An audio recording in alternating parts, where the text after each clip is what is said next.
వి gold trusted gold buyers తాకట్టులో ఉన్న బంగారాన్ని విడిపించి ఈ రోజు ఉన్న మార్కెట్ ధరకే కొనబడును. మరిన్ని వివరాలకు సంప్రదించండి 77107720. పిఠాపురంలో జనసేన ఆవిర్భావ సభలో ఉద్రిక్త వాతావరణం చోటు చేసుకుంది. ఇక్కడ కూడా కంట్రోల్ చేయలేని సిచ్యువేషన్ అయితే ప్రస్తుతం అయితే నెలకొందని చెప్పాలి. వాస్తవంగా సభ కొంత ఆలస్యంగా ప్రారంభమైంది. 3:30కి 4 గంటల ప్రారంభమవుతుందని చెప్పారు, కానీ కొంత ఆలస్యంగా ప్రారంభమైందని చెప్పాలి.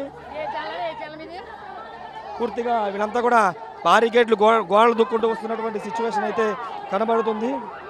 మరోవైపు పోలీసులు అదుపు చేయలేని పరిస్థితి ఉంది. ప్రధాన అంటే స్టేజ్ దగ్గరకు ఉన్నటువంటి ప్రాంతానికి ఒకసారిగా జనసేన కార్యకర్తలు వాళ్ళంతా జన సైనికులు తోసుకురావడంతో పక్కనున్నటువంటి ప్రమాదకరమైన అక్కడ ఉన్నటువంటి కరెంటుకు సంబంధించినటువంటి జనరేటర్ వద్ద కూడా ఎక్కుతున్నటువంటి దృశ్యాలు మనం చూస్తున్నాము. అవి చాలా ప్రమాదకరం. లైట్లు కూడా బద్దలు కొట్టుకుంటూ వాళ్ళంతా కూడా లోపలికి వచ్చే ప్రయత్నం చేస్తున్నారు.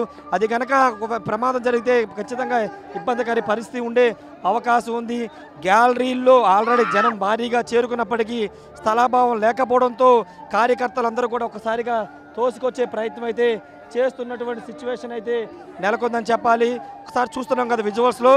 ఇది అంటే గతంలోనూ ఇలాగే జరిగేది, కానీ ఇప్పుడు అధికారంలోకి వచ్చిన తర్వాత దాదాపుగా 15 మంది పోలీసుల భద్రతలు ప్రైవేటు భద్రత ఏర్పాటు చేసినప్పటికీ పూర్తిగా అదుపు చేయలేని పరిస్థితి ప్రస్తుతం కనబడుతుంది. భారీగా చూస్తున్నాం కదా, గోడలు దూక్కుంటూ వాళ్ళంతా కూడా ఇక్కడికి చేరుకుంటున్నారు.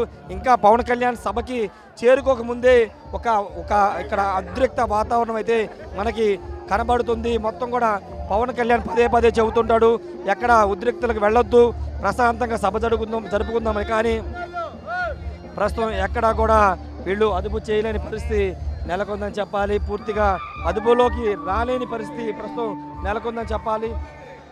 సభా ప్రాంగణ సమీపంలోని కార్యకర్తలు ఈ విధంగా చొచ్చుకురావడంతో ఒక ఉద్రిక్త వాతావరణం అయితే సభా ప్రాంగణం వద్ద నెలకొందని చెప్పాలి. కెమెరా పర్సన్ శ్రీనివాస్ తో రాయేష్ RTV పిఠాపురం నుండి.